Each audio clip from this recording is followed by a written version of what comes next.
3,81,00,000 മൊറോക്കോയിലെ ജനസംഖ്യ. അതായത് ഇന്ത്യയിലെ ഒരു സംസ്ഥാനത്തിൻ്റെ മാത്രം ജനസംഖ്യയോളമേ വരൂ ഇത്. 2009 കിങ് മുഹമ്മദ് ആറാമനാണ് മൊറോക്കൻ മണ്ണിൽ ഈ ഫുട്ബോൾ വസന്തത്തിന് നാന്ദി കുറിക്കുന്നത്. 48.5 ബില്യൺ യൂറോ ചെലവിട്ട് തലസ്ഥാന നഗരിയായ റബാത്തിൽ അത്യാധുനിക സൗകര്യങ്ങളോടെ ഒരു ഫുട്ബോൾ അക്കാദമി. രാജ്യത്തെ യങ് ടാലന്റുകൾ പലരും ഉയർന്നു വന്നത് ആ അക്കാദമിയിൽ നിന്നാണ്. ഇക്കുറി അണ്ടർ-20 ലോകകപ്പ് ഫൈനലിൽ സ്റ്റാർട്ട് ചെയ്ത 11 പേരിൽ 5 പേർ ഈ അക്കാദമിയുടെ പ്രൊഡക്റ്റുകളാണ്.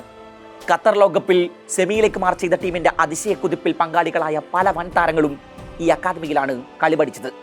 ഫ്രഞ്ച് ക്ലബ് ഒളിമ്പിക്സ് മാർസിയയുടെ central back Nayef Aguerd, Spanish club ജിറോണയുടെ midfielder Azzedine Ounahi, Turkish club Fenerbahce striker Youssef Ennesyri തുടങ്ങിയവരൊക്കെ ഇതിൽ ഉൾപ്പെടുന്നു.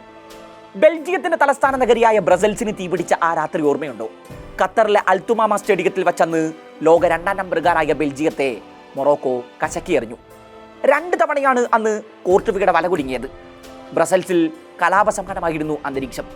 ബെൽജിയത്തിന്റെ തോൽവിയിൽ കലിപൂണ്ട ആരാധകർ തെരുവുകൾക്ക് തീയിട്ടു. മൊറോക്കോയുടെ തലസ്ഥാന നഗരിയായ റബാത്തിൽ അപ്പോൾ ആഘോഷങ്ങൾ അരങ്ങ് തകർക്കുകയായിരുന്നു. ഖത്തറിൽ പിന്നീട് മൊറോക്കൻ സംഘം നടത്തിയ പടയോട്ടത്തിൽ തരിപ്പണമായത് ലോക ഫുട്ബോളിലെ നെടുങ്കോട്ടകളാണ്. സ്പെയിൻ മുതൽ പോർച്ചുഗൽ വരെ പലരുടെയും ലോകകപ്പ് മോഹങ്ങളെ തല്ലിക്കെടുത്തിയത് ആ അതിശയ കുതിപ്പാണ്. ഒടുവിൽ ദ്വിതീയ ദശാംശത്തിന് മുന്നിൽ അവർ മുട്ടുമടക്കി.